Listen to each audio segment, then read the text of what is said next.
Teşekkürler. O zaman hız kesmeden ver. Ha.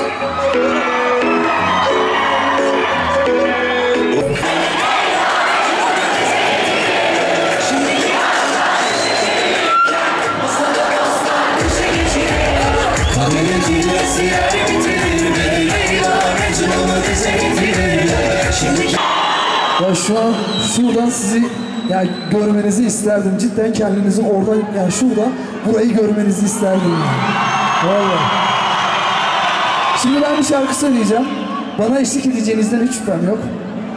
Direkt mevzuya giriyorum ben.